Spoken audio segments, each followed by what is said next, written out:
Muy buenos días a todos y a todas. Les damos la bienvenida una vez más a un programa de Detona en lo que no sabes de. Hoy le toca a la famosa escritora, ahora diplomática Isabel Arvide, a quien le damos la bienvenida. Isabel, muchas gracias por estar con nosotros. Gracias a ti, buen día a todos. En este caso para ti son buenas tardes, Estambul, y buenos días, 4 México. de la tarde. ¿Verdad? Bueno, pues Isabel, tal como platicamos, este es un programa que ya tiene varios meses trabajando con mucho éxito. Hemos tenido la oportunidad de entrevistar a una buena cantidad de personas a través de este medio y ahora pues nos toca recibirte a ti, lo cual es un honor para nosotros. Gracias. Isabel, pues creo que lo normal es que te pregunte cómo te sientes en Estambul, que ya me platicabas ahorita algo. Me imagino que la vida es radicalmente distinta aquí en México. Partes de la base de que además de todo lo que significa vivir en otro país, con un idioma que no conoces, de un trabajo que no conoces, estoy lejos de mi familia, estoy lejos de mi hijo, de mi nuera, de mis nietos. Para mí eso es muy difícil. Estoy lejos de mis amigos. Entonces estás en una insolación absoluta. Hablas español con la gente con la que trabajas, tratas cosas de trabajo y te vas a tu casa a las 5, 6, 7 de la tarde, pides de comer, prendo la televisión en un canal español y se acabó mi vida. Eso es diario. El viernes es peor todavía porque a partir de las 7, 8 de la noche ya no puedes volver a salir. Entonces, todo el sábado y todo el domingo te la pasas encerrado.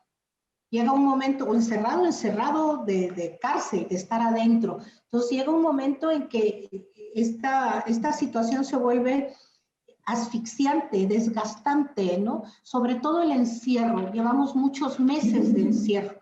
Y que lo único que tú puedes hacer, si no cocinas, y estamos hablando de que vivo sola, si no cocinas para ti mismo, es pedir un servicio de comida y que te lo traigan, pero no es igual que en México. Es muy limitado los menús, es muy limitado lo que acabas comiendo o haciendo, ¿no? Eso hace la vida compleja, muy complicada. Además de eso, hay un reto en ser cónsul, ¿no? Que yo creo que está muy mal entendido y que hay una falta inmensa de conocimiento de qué quiere decir, porque no necesitas ser diplomática para hacer un buen papel. Hay cosas que no puedes hacer, quieras o no quieras, no puedes hacer. Por ejemplo, no puedes promover a México como tú quisieras y esa es mi obligación y mi obligación legal porque no tengo un centavo, y no tengo apoyo de ningún gobierno estatal. Tú hablas por teléfono y dices, oiga, señor, le organizo un evento aquí, tráigame sus artesanías, hacemos una exhibición de fotografías, traiga un ballet, algo, lo pongo en contacto con los mayoristas de viajes y simple y sencillamente no te hacen caso, no interesa. Entonces, eso es también una parte muy desgastante de estar aquí, porque no tienes un centavo, no hay un presupuesto. La gente cree que ser nombrado cónsul o embajador es una posición de lujo, es una posición de privilegio, y para nada, todo lo contrario. Yo en México, en la Ciudad de México, nunca viajo en transporte público, y aquí sí lo hago, ¿no? ¿Por qué? Porque no tengo chofer. Bueno, lo hago cuando puedes salir a la calle. Claro. Fíjate que hace muchos años yo tuve un amigo, estoy hablando de los años 70, el presidente era López, sí, ya había llegado López Portillo a la presidencia de la República y lo invitó. Administrábamos la abundancia. Así es, y llegó, lo invitó a que fuera embajador, que se presentara en la Secretaría de Relaciones Exteriores, le iba a dar instrucciones. Y pues él me habló por teléfono encantado de la vida porque decía, fíjate, voy a ser embajador después de tantos años de estar trabajando en el cuerpo diplomático. Y bolas que lo mandan a África, al centro de África. Sí, igual que me estoy acordando por lo que decías tú, sin recursos. Mira, en aquella época tú tenías una casa, tú tenías un cocinero, tú tenías un asistente, tú tenías un chofer. En Estambul, Estambul es una ciudad incluso más importante para la vida diplomática de lo que es Ankara, porque aquí están todos los señores del dinero, aquí está la gran vida política. Entonces, los consulados, todos los países tienen consulados en Estambul y son palacios, verdaderos palacios. Y quien no tiene un palacio de 1860, una manzana entera, el consulado de Alemania, el consulado de Inglaterra, el consulado de Suiza, el consulado de Egipto, son grandes edificios históricos. Y quien no tiene un piso en un edificio de lujo. Eso hace una inmensa diferencia. Y yo he ido a casa, yo soy un cónsul de una invitación. Siempre recibo una sola invitación porque no puedo corresponder. O sea, alguien te invita a cenar a tu casa y tienen un chef, tienen 2 meseros, tienen una botella de champaña abierta, tienen una cena importante para la vida diplomática, porque además traen a personas muy, muy importantes en el contexto social o de medios de comunicación o empresarios. Pero yo no tengo dónde corresponder ni con qué. Yo vivo en un departamento en el centro, que la cocina está abajo, o sea, mi comedor es mi cocina. Yo no puedo invitar a alguien a cenar entre el lavadero y el bote de basura. Claro. O sea, no lo puedo hacer en mi casa y no lo puedo hacer en ningún lugar porque no tenemos un centavo. Yo pago mi café. La gente de verdad tiene una pésima impresión, muy equivocada, muy manipulada, muy de mala leche, para decirlo claramente, de lo que es mi trabajo y el trabajo de muchos otros cónsules y embajadores. Trabajamos sin dinero para nada. ¿Y esto ha sido una política del actual gobierno o de todos los gobiernos? Del actual gobierno. Del actual gobierno. Había delegados de turismo y había delegados de negocios que hacían la promoción de inversión en México. Ahora me toca a mí hacerla. Yo no me puedo sentar con un empresario a decirle, oiga, es que me interesa mucho que usted invierta en México, porque me contesta de inmediato. Ah, sí, pero ¿y el Tratado de Libre Comercio? Yo he tratado con muchos de ellos. Y entonces tú dices, oh, Tratado de Libre Comercio, y dices, Tatis Cloutier. Y Tatis Cloutier no contesta el teléfono. Y la única vez que por Twitter dije, oiga, hay mucho interés en eso, me mandó un funcionario, ya sabes, de los que están ahí de cajón, 5, 6, 7 niveles más abajo, y ese señor habló una videoconferencia 1 hora y dijo, ay, qué agradable, ay, qué bonito, ay, todo muy bien, sí, sí, adiós. Entonces, ¿cómo puedo promover inversión si no podemos sentarnos a hablar seriamente de Tratado de Libre Comercio que está atorado hace varios años? No puedo. ¿Qué sí conseguí ya y he hecho por rascando la madera de las maneras más difíciles? Es aumentar el turismo a México, sobre todo a la Riviera Maya, Cancún. Cuando yo llegué, Turkish Airlines había cancelado su vuelo directo. Tenía un vuelo directo semanal y lo había cancelado. Hoy tenemos 4 vuelos a la semana directos a Cancún. Eso es un vuelo de ida de 14 horas, de regreso de 18, y un vuelo diario también de Turkish vía Panamá o vía Bogotá. Puedes viajar también por París o puedes viajar por Frankfurt. Hay un gran interés de ir a Cancún porque México está abierto. Pero, ¿cómo promueves? Claro, claro. No puedes hacer ningún evento. Claro. No tienes ni las fotografías, las secretas. Así como a la Tatis no le interesa el Tratado de Libre Comercio con Turquía, a turismo no le interesa la promoción de turismo. El secretario Torruco tiene un solo interés que se llama Visit México. Y Visit México ni siquiera te da las fotos. Yo hice una exhibición de fotografías limosneando, peor que limosnera, pidiendo unas fotografías de Quintana Roo. Me mandaron unas fotografías viejas, ya muy vistas, y con eso tuve que hacerlo en la estación del metro más importante de Estambul. Ese es el trabajo que hacemos. Pues sí, me imagino que ha de ser bastante estresante, muy estresante.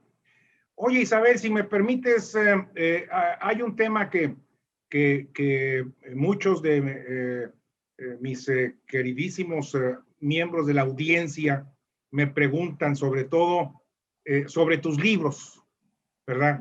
Pensé que íbamos con la candidata, con Clara Luz. ¿No vamos a hablar de Clara Luz?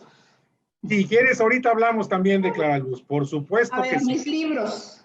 Mira, básicamente lo que yo hago antes de hacer la entrevista es pregunto abiertamente qué preguntas quieren hacerle a la invitada en este caso.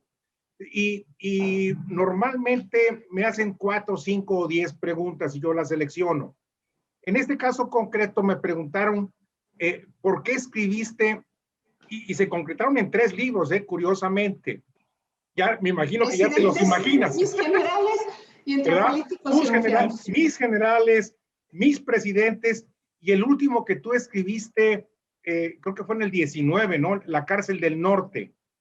La cárcel del norte, que solamente lo encuentras en internet, es mi testimonio de cuando me metieron a la cárcel por denunciar la complicidad del narcotráfico en Chihuahua, del que entonces era Chito Solís, que era el fiscal, primero procurador y luego fiscal, y el gobernador Patricio, ¿no? Ese es un testimonial que lo tenía yo ahí metido en mi cajón y lo saqué porque algún día mis nietos, a alguien le va a interesar saber cómo es que te metan a la cárcel por escribir la verdad, ¿no? Esa era la realidad del periodismo antes del presidente López Obrador. Y eso es algo que se nos está olvidando. La inmensa libertad de prensa que hoy vivimos solo puede ser entendida y medida si tú has sido perseguido por otros gobiernos. Y ahí está mi testimonio de la cárcel, 2 veces. Tú llamas la ley de la difamación, ¿verdad? Gracias a este caso, yo estoy en los 2 casos, por lo de Sacha Montenegro y por esta acusación absoluta de primera página de Milenio. Entonces escribía yo en Milenio, documentaba, yo tenía fuentes militares, fuentes del FBI, fuentes de la PGR, o sea, mi nota no podía estar mejor sustentada. Y lo que decía básicamente es que el entonces gobernador Patricio Martínez no permitía ni a los militares ni a los policías pasar a través de su rancho para detener a narcotraficantes que estaban ahí. Así de simple. Por eso me metieron a la cárcel, porque entonces el delito de difamación ameritaba la pena de cárcel. Afortunadamente, yo creo que este es un caso muy importante, un caso emblemático para esto. Ya no se persigue penalmente. Ahora lo que hacen es lo que yo viví también con Sacha Montenegro, que terminas perdiendo tu casa, terminas perdiendo todo porque no hay manera de que tú pruebes cuando tienes un juicio civil que no había una intencionalidad de causar daño. En una mañanera, y esto es una de las muchas cosas que han desvirtuado de mis intervenciones, en una mañanera yo hablaba a fondo de esto. Hay que cambiar la ley, porque la ley va en contra de los periodistas. Como está ahora, todos van a terminar pagando millones de pesos, porque la ley no ve si lo que tú escribes es verdad o mentira. La ley simplemente se atiene a ver si había una intencionalidad de causar daño al dar a conocer algo que puede ser o que es casi siempre verdad. Entonces, los periodistas tenemos obligadamente una intencionalidad de dar a conocer algo, por eso somos periodistas. Y ahí es, como está la ley, que siempre pierdes y siempre terminas pagando. Y yo pagué muchísimo. En tu libro de Mis Presidentes, que haces un relato muy amplio desde Echeverría hasta Peña Nieto, para ti, ¿cuáles son los puntos más importantes de ese libro? En primer lugar, ¿por qué lo escribiste y cómo lo escribiste así? A ver, ¿por qué lo escribí? Porque el sistema político mexicano ha cambiado mucho, pero sobre todo es como un misterio. Pese a que tú vayas a la universidad y estudies ciencias políticas y trates de entender qué es este sistema político que todavía vivimos hoy, si tú no lo conoces, no conoces sus entrañas, no has estado ahí, resulta muy difícil de comprender. Y yo sentí que yo tenía la obligación, lo siento todavía, de dar a conocer lo que yo viví, lo que yo estuve más, voy a cumplir 45, bueno, cumpliría este año 45 años de periodista y siempre he estado escribiendo sobre el poder político, dar a conocer cómo es este sistema político, cómo es esta corrupción del poder tan grande, tan inmensa, y que si hablamos de la figura presidencial, ese es el gran riesgo, ¿no? Allá todo se magnifica desde la cumbre de la pirámide, cualquier cosa se magnifica de una manera inmensa. Ahora hay un fenómeno distinto, ahora es a la inversa.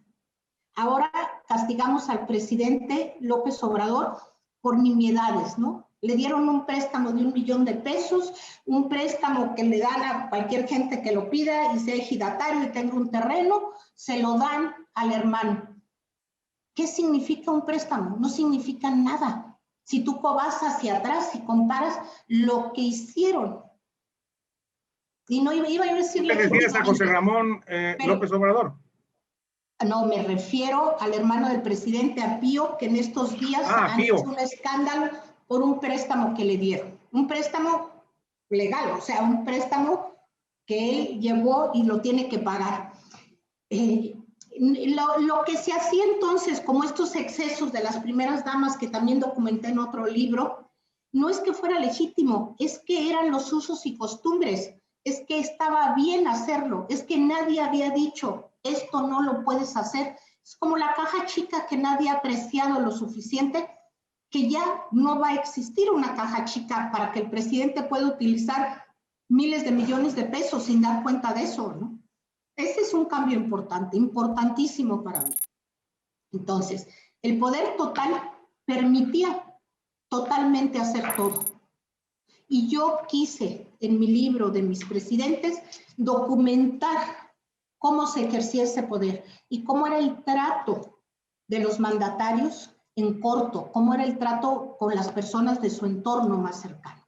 Yo creo que ahí está, en la tercera, cuarta edición de mis presidentes, tiene un agregado, porque la primera edición es el principio del gobierno de Peña Nieto, y tú recordarás que al primer año todo el mundo veíamos a Peña Nieto, bueno, con ojos de ensueño, ¿no? Iba a cambiar todo, todo iba a estar muy bonito. La edición de bolsillo, las nuevas ediciones traen este agregado del final del gobierno de Peña Nieto. Y mis generales, pues obviamente es también meter la mirada de una mujer en un mundo que está prohibido, y antes de este sexenio estaba 10 veces más prohibido. Ahora hay una apertura del ejército. No la había antes, no se sabía nada, no se sabía ni qué significaban las insignias que ellos usaban. Tú, en este análisis que tú hiciste en el libro, observas algunos puntos concretos de diferencias entre las administraciones del PRI y del PAN, ¿o era lo mismo? El estilo personal de gobernar es justamente eso, el estilo personal. Tú quieres gobernar con excesos, quieres cerrar los ojos a los excesos de tu familia, de tus colaboradores, de tu mujer, ahí está Peña Nieto. ¿Quieres gobernar de otra manera? Volteemos la mirada a Miguel de la Madrid, porque nadie ha reconocido lo suficiente que fue un hombre de una gran discreción. Fue un hombre que evitó que el país se nos fuera de entre las manos. ¿Recuerdas aquella inflación de 150%? Claro. Ya se nos olvidó, ahora nos asustamos con el 5%, pero cuando él llega al gobierno hablábamos de unas devaluaciones terribles, y es sobre todo esta inflación. Entonces hay gobiernos moderados en el estilo personal, y hay otros donde todo se vuelve legítimo, comillas, legítimo. Lo que estaba bien visto el sexenio anterior era robar, era hacer negocios, era irse a jugar golf desde el jueves, viernes en la noche, bloquear ciudades enteras con convoys de automóviles y de ambulancias y de todo, cerrar pisos de hoteles y jugar con tus amigos, con tu compadre, con Luis Miranda, jugar golf, y eso era lo que era importante. Nunca comenzó el presidente Peña Nieto a trabajar a las 6 de la mañana, o a las 8, o a las 9. todos sus eventos eran después de las 12 del día. ¿En qué cajón pones al gobierno de Fox y de Calderón? El de Fox es con una gran tristeza, ¿no? Es terrible porque todo el mundo quería un cambio y lo que ahora tenemos era lo que ahora vemos, y ahora tú me decías al principio del Twitter, lo que ahora vemos en Twitter de Fox es lo que veíamos magnificado muchos analistas políticos cuando él era presidente. O sea, tuvimos, yo no sé si Zedillo o él se dan la mano. Yo creo que son los peores presidentes que hemos tenido. Yo, Calderón, tengo una opinión que puede ser muy políticamente incorrecta, ¿no? Pero yo creo que él gobernó con una gran, con una gran contención, sería la manera exacta de decirlo. Siendo un hombre muy religioso, infinitamente religioso, no metió esta fe, esta religiosidad en sus acciones de gobierno, ¿no? Porque entonces podíamos haber acabado por tener que ir a misa obligadamente todos los mexicanos los domingos, ¿no? Ese es el nivel de lo que puede hacer un gobernante, si quiere. No hay límites. No hay límites.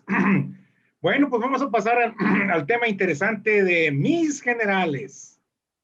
Porque pues ese libro que yo ya lo leí, tuve la suerte de poder leerlo, lo compartí, ya no sé con quién lo compartí, que nunca regresó. Sí, está en Amazon, lo pueden encontrar en Amazon. La versión digital sigue. Es una maravilla ahora que puedas bajar todos los libros que quieras, ¿no? Así es. Para mí ese libro describe mucho lo que es Isabel Arvide.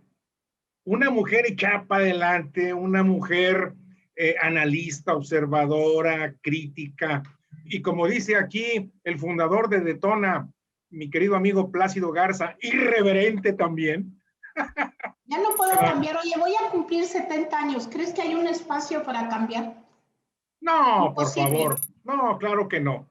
Entonces, platícanos por qué, la misma pregunta, ¿por qué te decidiste a escribir Mis Generales? Y danos algunos puntos sobresalientes del libro. Mira, lo escribí por Juan Vélez Díaz. Juan Vélez Díaz es uno de los pocos analistas militares que existen. Ahora es director del Sol de México en Sinaloa, del periódico de la Organización Editorial Mexicana. Pero por mucho tiempo Juan hizo una gran investigación académica de los militares. Y un día hablando con él le dije, oye, tenía un libro interesantísimo y le dije, oye, falta la parte humana. Y eso, entonces me contestó, esa solamente la puedes escribir tú. Y entonces yo sentí esa obligación de escribir la parte humana de generales con los que yo había convivido de todas las maneras sabidas por haber, imaginar y no imaginar. Pero sobre todo de tratar de desvestir, y esta es la palabra exacta, de desvestirlos del uniforme y de ver qué hay ahí. Realmente estos generales tienen el poder que los civiles creemos que tienen o no lo tienen. Y si vemos la realidad de ahora, donde cada vez los militares están más metidos en temas de la vida civil, nos damos cuenta que no solo no tienen poder, sino son los más jodidos entre los jodidos. Son albañiles porque les ordenan ser albañiles. Están combatiendo a los criminales sin entender que eso no es una guerra. Ahí está lo que acaba de decir el señor secretario de Marina, que es muy importante, porque nos define cuál es la filosofía con la que ellos, marinos y militares, Fuerzas Armadas en su conjunto, cumplen la orden de combatir a criminales. Y el secretario, el almirante Ojeda, dice, es que los jueces parecen nuestros enemigos. ¿Por qué? Porque él vive una guerra. Y en una guerra, tú estás de un lado, los malos están del otro lado. Y obviamente esa línea de los malos del otro lado, que los jueces dejan salir, dejan en libertad, se convierte en un contubernio para quien solamente tiene la visión de la guerra. Ese es el problema gravísimo, inmenso, todavía no resuelto en este sexenio, de poner a los militares a cargo de funciones de seguridad pública. Su visión, su formación, su disciplina va a llevarlos a vivir esto como una guerra. ¡Una guerra! Y en la guerra se extermina al enemigo. Punto. Y entonces los jueces se vuelven cómplices de los malos. Y dice el almirante, a veces hasta por una coma nos quitan a la gente, la dejan en libertad, destruyen lo que hemos hecho. Sí, porque ellos no saben cómo hacer una puesta a disposición, no son ministerio público y sobre todo no entienden que no se trata de aniquilar, porque no entienden que no es una guerra, porque para ellos es y va a ser una guerra. Entonces yo quise decir, yo espero haberlo logrado, ¿cuál es el rostro humano de estos jefes militares que hemos tenido en estos 40 años que a mí me ha tocado conocerlos, hasta el actual secretario, que es un hombre muy interesante, que es un parteaguas. El alto mando de este sexenio es un parteaguas para lo que viene. Entonces, tú estás señalando que la decisión del gobierno federal de enviar al ejército a la calle está llena, es como un queso gruyere llena de hoyos. Yo estoy diciendo que no había nadie más que construyera un aeropuerto. Nadie más, y a la velocidad que está, y conozco de hace muchísimos años, desde que era jefe de ayudantes del general Guillermo Galván al general Ricardo Vallejo, que está a cargo de construir Santa Lucía. Pero, ¿tú crees que a ellos les gusta tragar polvo todo el día construyendo un aeropuerto en las especificaciones que les dijeron que tenía que ser, pero además con toda la opinión pública encima, trabajando turnos? Es terrible para mi general Vallejo cómo él tiene una obligación de terminar a tiempo el 21 de marzo del año que entra, y cómo es tan complicado lograrlo porque él tiene que contratar albañiles, y los albañiles pues no van a trabajar 8 horas bajo el sol más inclemente que es el que hay a Santa Lucía, porque se los ordena alguien. Esa es la inmensa, inmensa diferencia. Entonces, además, ¿el aeropuerto va a funcionar o no va a funcionar? No depende de los militares, va a depender de la Secretaría de Comunicaciones y Transportes, de Aeronáutica Civil, y va a depender de que el gobierno del Estado de México y Comunicaciones y Transportes hagan los viaductos, hagan los puentes, hagan los caminos para llegar. Vallejo va a terminar el aeropuerto, no tengo ninguna duda. Y luego, ¿ese aeropuerto va a funcionar o no? No está en su responsabilidad, y no acaba de construir el aeropuerto y ya lo mandaron a ver el Tren Maya. Entonces, ¿tú crees que les gusta? Yo creo que ni siquiera se gusta. ¿Tú crees que eso puede provocar algún distanciamiento con el presidente López Obrador? No, para nada. No, ni con el presidente López Obrador, ni con ningún otro, fuese quien fuese. Hay una formación de disciplina y de obediencia absoluta al poder civil. Incuestionable. No hay dudas, no hay ninguna opción de que no sea así. Las voces disidentes que hemos oído de militares inteligentes, porque yo los conozco y muchos de ellos son muy inteligentes, son militares retirados. ¿Y qué es lo que pasa? El ejército te obliga a retirarte a los 65 años. Es una edad en que estás en pleno uso de tus facultades. Es una edad en que estás sobrado en muchas cosas, en que entiendes ya el mundo de una manera y tienes muchas cosas incompletas. Entonces hay una frustración inmensa. Esas son las voces disidentes, pero no tienen mando. Los militares que tienen mando están y estarán 100% subordinados, aunque los pongan de albañiles. Vallejo, por ejemplo, va los domingos, es una gente muy, muy religiosa también, va los domingos a su casa, va con su mujer y sus hijas a misa, regresa y se encierra en su oficina de su departamento a ver papeles.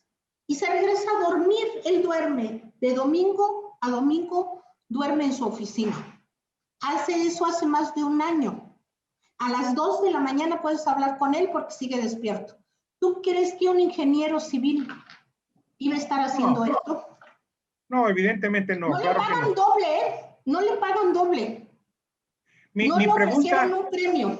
Mi pregunta, déjame ponerla en el sentido más humano, como tú lo señalabas. A final de cuentas, los militares, yo entiendo su formación. Yo estudié en el Colegio Militarizado Oriente en Puebla y estuve ahí 3 años. Y como dicen mis hermanas, ese fue un premio debido a mis magníficas calificaciones y estupenda conducta. Y sí me sirvió, ¿eh? La verdad debo decir lo que sí me sirvió mucho. Pero bueno, a lo que yo me refiero, Isabel, es que estas obligaciones, estas responsabilidades que le dan al ejército, y en este caso al general Vallejo, no pueden en su interior provocar descontento, frustración, molestia, enojo. Terribles, y se las tragan. Ni siquiera se permiten a sí mismos verbalizarlas. No se permiten estos sentimientos. Esto era lo que yo quería dejar plasmado en mi libro. ¿Mm? Lo que para ti y para mí no es normal, que es levantarse a las 5 de la mañana, que es dormir 3 horas en la noche, que es comer lo que haya cuando haya, si es que hay, porque eso es como están hechos, utilizar el mismo vestido, el mismo uniforme siempre, hasta cortarse el pelo tan corto, todas esas cosas que desde fuera se ven de una manera que puede limitar tu libertad individual, tu decisión de ser o de hacer algo, para ellos son normales.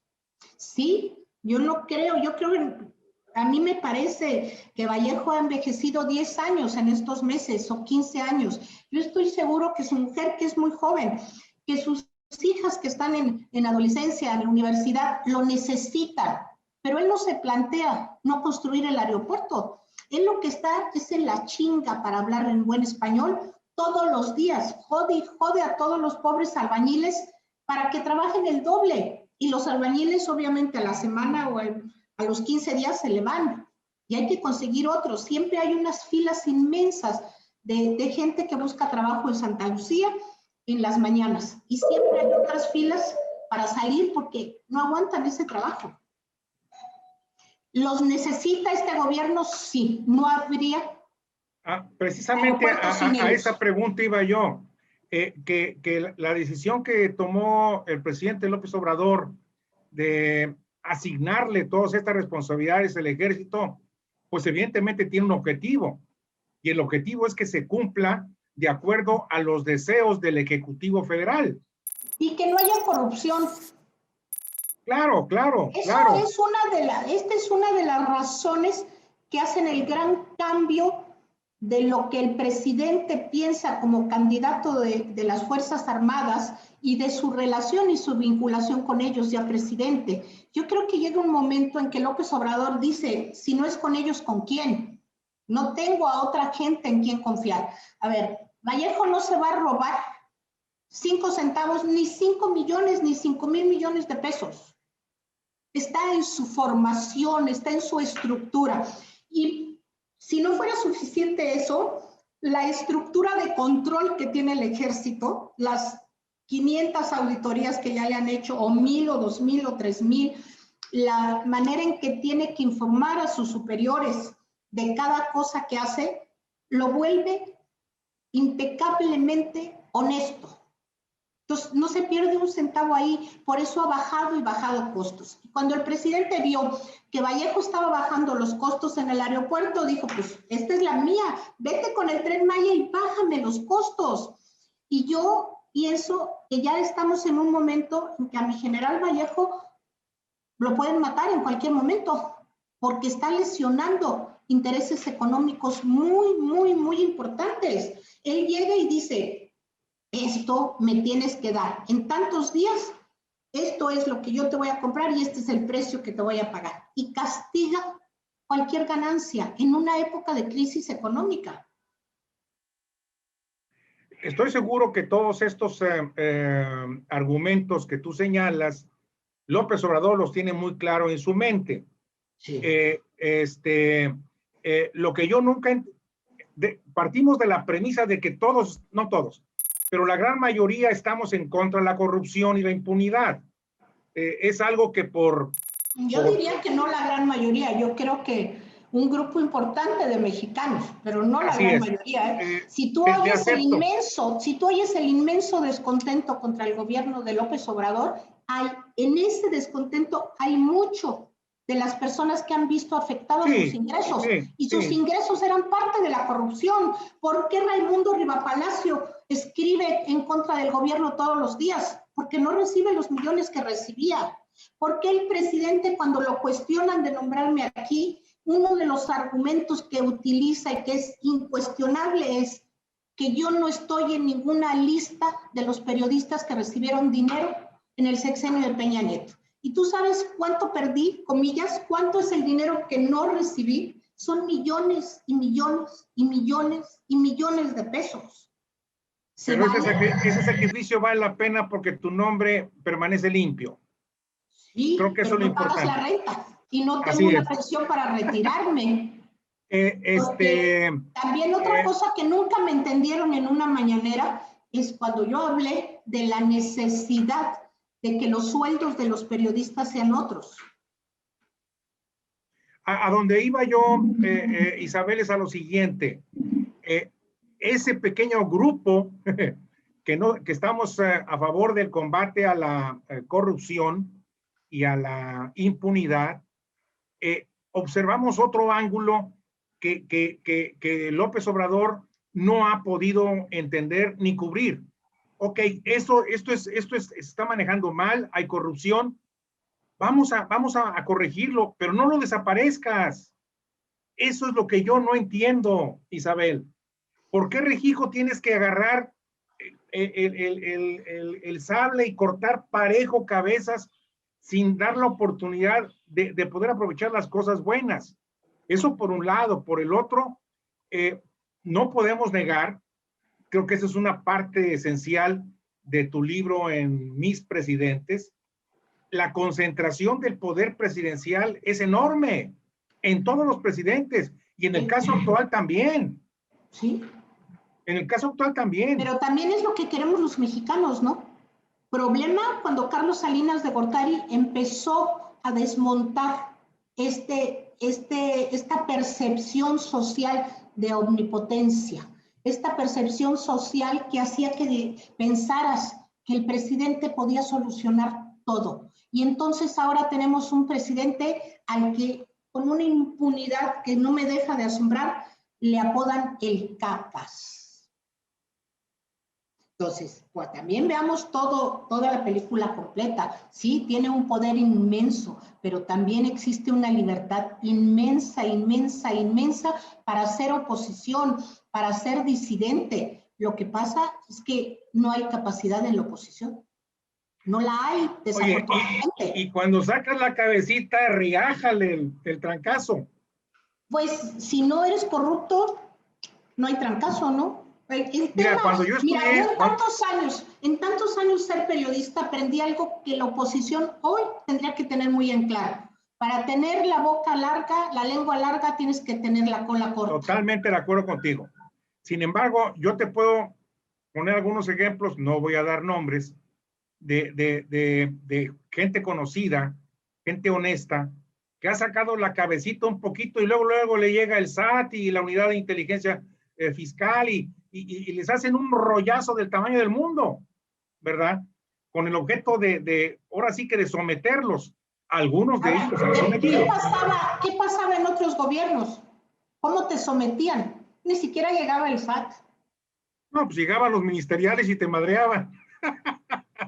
¿Verdad? Te levantaban, te desaparecían, entraban a tu casa, o sea, te amedrentaban de todas las maneras, o incluso estilo de Fernando Gutiérrez Barrios, renuncia y vete del país mañana, porque aquí está el altero de información que tengo contigo.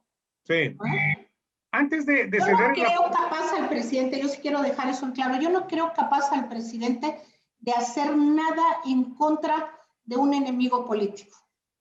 No lo creo. porque entonces ya tendríamos a Peña Nieto en la cárcel, o ya tendríamos a Felipe Calderón en la cárcel. ¿Por qué no está Peña Nieto en la Porque se robó cárcel? una engrapadora. ¿Por qué no está Peña Nieto en la cárcel? Porque el presidente, justamente, como yo lo entiendo, no quiere tomar una acción que pudiese ser una acción personal en contra de alguien que en un momento dado le quitó su espacio para ser presidente. Eso sería una revancha ilegítima. Yo creo que el presidente López Obrador tiene muy en claro qué es para él en su moral, esta línea del bien y esta línea del mal. Y no la traspasa. No podía haber hecho añicos a muchísima gente, pero añicos. Tú imagínate, vemos todos los presidentes, ahí está mi libro. Cada vez que entraba uno, metían a alguien en la cárcel que le había hecho algo. ¿Qué pasó con la Quina? ¿Qué hizo la Quina? ¿Te acuerdas que sacó aquel libro de Carlos Salinas de Gortari, de cuando era jovencito, que se había matado a alguien, que si no, toda esta historia? ¿Y qué hizo? Cuello llevó un cadáver. Es que esto solamente puede pasar en el sistema político mexicano. Ahí fue la Fiscalía, la Procuraduría General de la República, el subprocurador Javier Cuello Trejo, cargando un cadáver para ponérselo en el jardín de la casa de la Quina y meterlo a la cárcel. Así metieron a Díaz Serrano, así metieron a cuánta gente a la cárcel. Presidente no ha metido a una gente a la cárcel. Tú imagínate lo que le dicen todos los días. Cuando él contesta y le dice a Reforma, el dueño de Reforma no está en la cárcel. No está en la cárcel, punto. Yo sí lo viví lo que hacían. Antes de ceder la palabra a la audiencia para que te hagan preguntas, que es parte de nuestro protocolo, quisiera escuchar tu opinión sobre el hecho que vivió el general Cienfuegos, anterior jefe de la Secretaría, que fue detenido en Estados Unidos, encarcelado por supuestos delitos.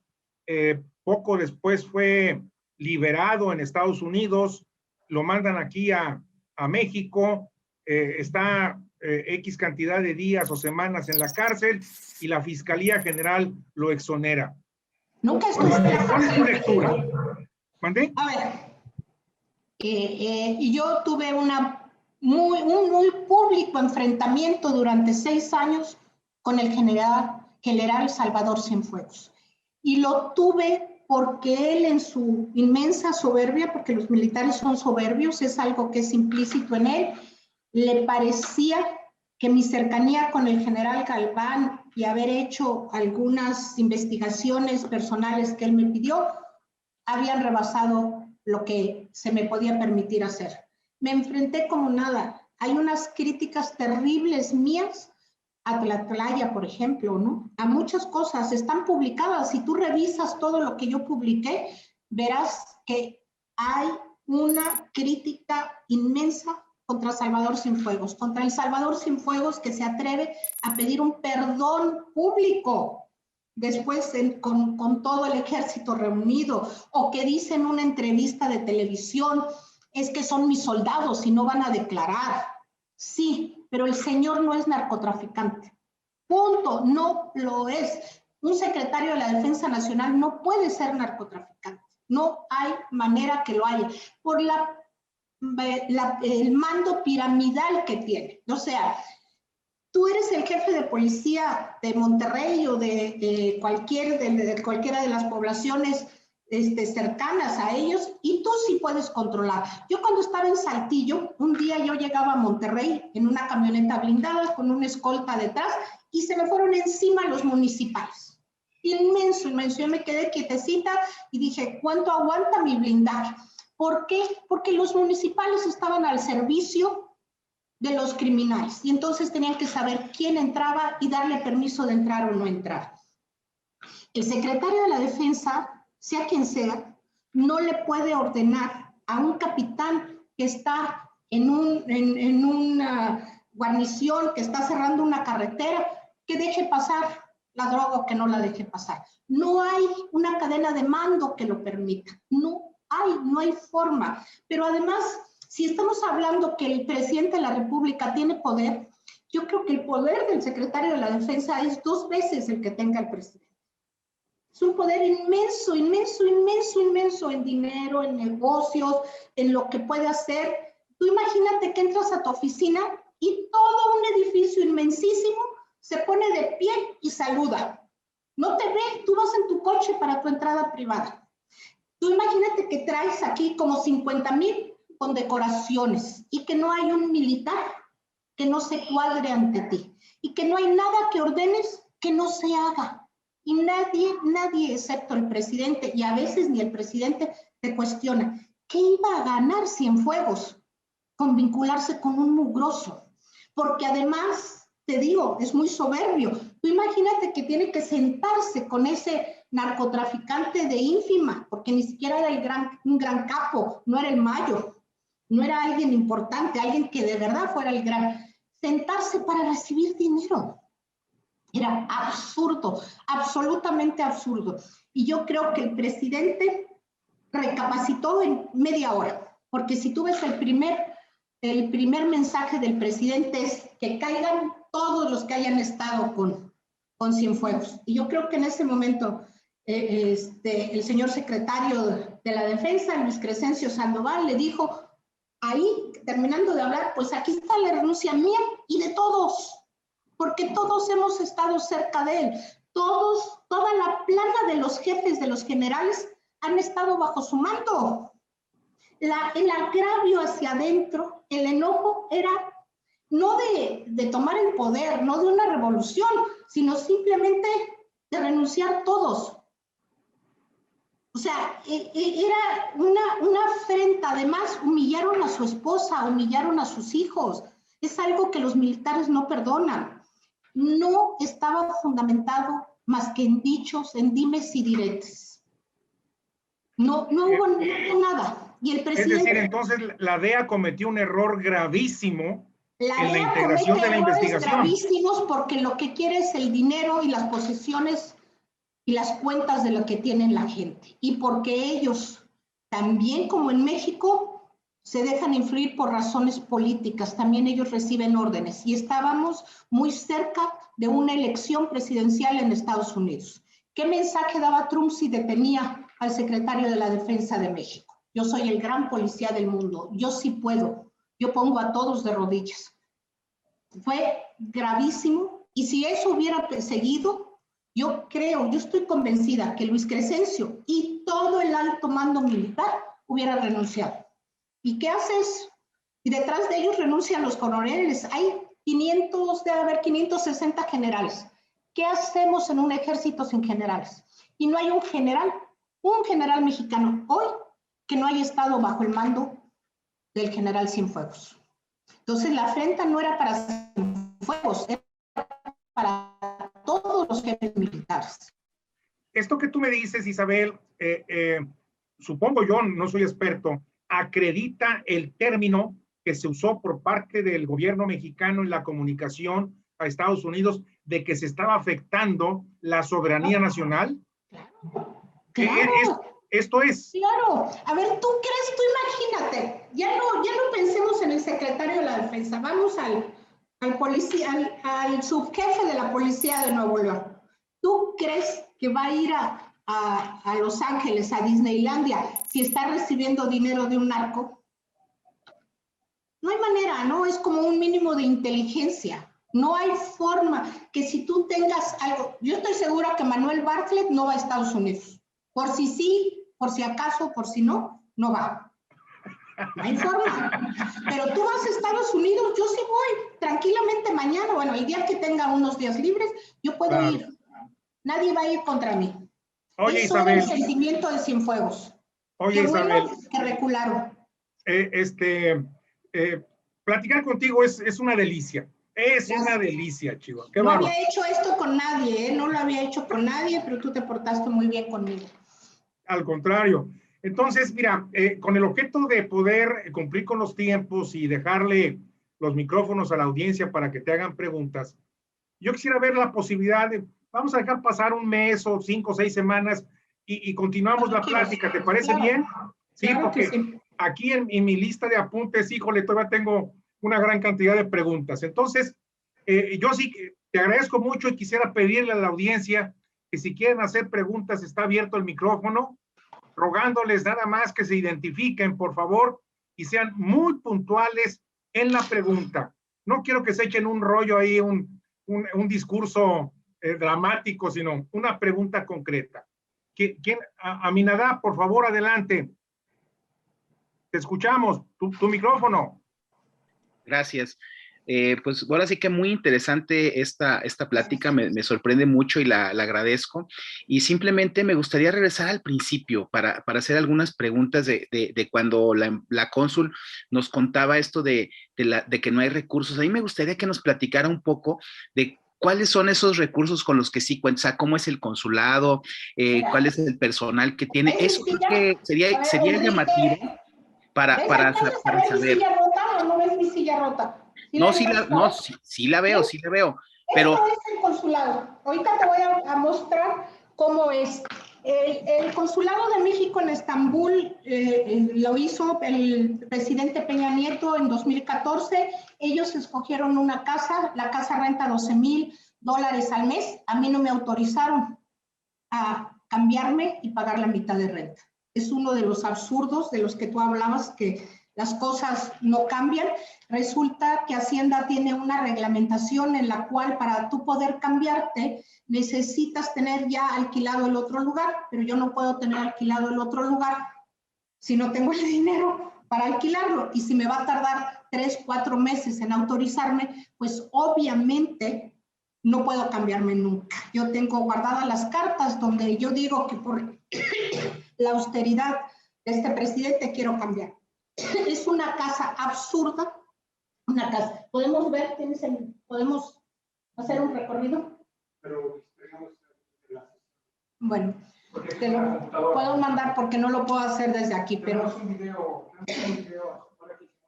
hay un video en el canal del consulado, ahí lo pueden ver. Esto es una casa, mi oficina, ¿cuánto mide esto? 3x2. Yo tengo una oficina que mide 3x2 con unos muebles que se están cayendo de viejos. Yo compré mi cafetera.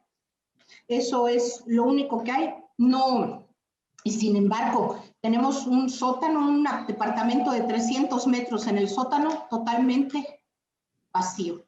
Es de los absurdos de la diplomacia que yo no puedo entender, o del señor Arturo Herrera, que me gustaría un día hablar con él. ¿Por qué no puedo pagar la mitad de la renta? ¿Por qué no me autorizaron a eso? Porque el consulado soy yo y hay el cónsul adjunto y 3 delegados, tres funcionarios más. Somos 5 personas. Tenemos 2 asistentes, los famosos asistentes turcos, y obviamente el conflicto que existió en este consulado es que se hizo con muchísimo dinero, se hizo con otra mentalidad y luego se le fue quitando todo. Luego llegamos a la austeridad. No sé si contesto tu pregunta. Déjame traer. sí, muchas gracias, embajador. Solamente me gustaría una última cosa. El caso de Rosario Robles no es una detención como las que se hicieron en los tiempos de la Quina y todo eso. Nada más me gustaría ¿El caso de quién? De Rosario Robles. Toma tu tiempo, Isabel. Ay. Ya estamos en primavera y el polen que causa todas las alergias. Yo no lo creo. Yo creo que es un caso muy triste, un caso de una política con muchas capacidades que cayó en una corrupción terrible por obedecer a Peña Nieto y sobre todo a Videgaray, ¿no? Muy bien, le agradezco mucho, embajador. Al contrario. ¿Alguien más quiere hacer una pregunta? Que levante su manita, por favor. Aquí veo a Javier Suárez. Javier Suárez, te esperamos. ¿Tu pregunta o...? Tienes que abrir el micrófono, ¿no? No, ok, muy bien. Muy bien, Isabel, pues aprecio mucho de nuevo tu presencia el día de hoy en quiero Daytona. terminar con lo de Clara Luz. Perdona, Por te favor. escuchamos. Porque Adelante. nunca me han insultado tanto y tan injustamente como en el chat donde yo estaba, donde tú estás o estabas, por algo absolutamente inaceptable. Hace más de un mes, yo hice un señalamiento de lo mal que estaba la comunicación de la candidata de Morena, Clara Luz. Simple y sencillamente. Y a cambio de eso, recibí los peores insultos del mundo. El 6 de junio, la realidad me va a dar la razón. Una de las razones por las que Clara Luz, o la gran razón por la que Clara Luz va a perder, es por su mal manejo de la verdad, de la mentira, de decir las cosas y de cómo decirlas. Es imperdonable que una mujer mienta y se aferre a una mentira, sobre todo si ella quiere tener un espacio público, quiere gobernar, ¿no? Y yo quiero nada más que quede claro, yo toda mi vida, bueno, los últimos años, hace más de 10 años, lo que hago para ganarme la vida es dar cursos de comunicación. Y entonces tienes una gran deformación. Tú ves que alguien está haciendo algo mal y tú quieres decirle, oye, espérate, si piensa tantito las razones para que lo puedas hacer mejor, que no vaya a ser tan negativo, tan en contra de ti. Y yo simple y sencillamente le dije a Mario, oye, hay cosas que puede mejorar Clara Luz, eso es todo, pero yo no traté de conseguir ni un contrato ni un empleo, que quede muy claro. Yo nunca dije, a cambio de lo que yo le pueda decir de comunicación a ella, de decir las cosas que yo veo, quiero cobrar esto. Nunca, nunca. Y entonces muy injusto y muy inmoral cómo me trataron las gentes de Clara Luz. Y es inaceptable. Creo que ahora sí, Javier Suárez quiere hacer uso de la palabra. Adelante, amigo. Sí, muy bien, muy buenos días. días. Saludos a todos, saludos a la embajadora Cónsul. Gustos Dacien, cónsul. Bueno, cónsul, pues más o menos anda por ahí. Bueno, básicamente el tema es que yo recuerdo bien esa mala mañana, pero no era, el tema era básicamente que hacía mucho énfasis en la imagen, en el vestuario y en la voz chillona. La comunicación. Que le comentaban, y hacía específicamente eso. No era tanto en la verdad, o que si decía... Es que eso ya se lo había yo dicho en privado a Mario. Ok, bueno, yo Sí. me quedo en el contexto de lo escrito y de lo que estaba ahí. Sí, totalmente. Básicamente el tema era de la imagen, de la blusa apretada, etcétera. Y la imagen de lo que estaba yo en ese momento, y si usted ve ahí, en ese momento le contesté que desde mi punto de vista, la imagen y la imagen física, el outfit que manejaba, tanto formal como informal, no se veía mal. Que era, y además siempre ha sido esa su imagen, que quizás al quererle cambiar o darle algún otro estilo, que a lo mejor eso pudiera ser contraproducente a lo que siempre ha sido conocida desde sus inicios. Entonces, la idea era pues mantén tu imagen, mantén lo que conoces. La voz, pues imposible de cambiarla, ¿verdad? Pues ¿cómo le haces? Y desde mi punto de vista, pues te pones un maestro de canto y bajas un poco el tono de voz sin cambiar lo que es tu personalidad por algo muy simple. La voz en el tono más agudo causa molestia en la gente porque su percepción la une, la hace sentir que alguien le está agrediendo. Y bueno, básicamente como un pleito de creo, vecindad, además, ¿no? digo, ya el día 6 independientemente de si hizo alguna cosa u otra cosa, pues no va a ser debido a eso. O sea, hay otras cargas que en su momento pueden pesar y no necesariamente. Muchas. No necesariamente, pero una principalmente. Pero para un político y para un candidato la imagen es esencial. Esencial. Sí, pero aquí en Nuevo León hay una marca que pesa mucho. Y esa puede ser básicamente. En cuanto a la imagen, pues bueno, yo creo que el nivel de aceptación que trae, yo creo que no es el paquete fuerte que le puede afectar.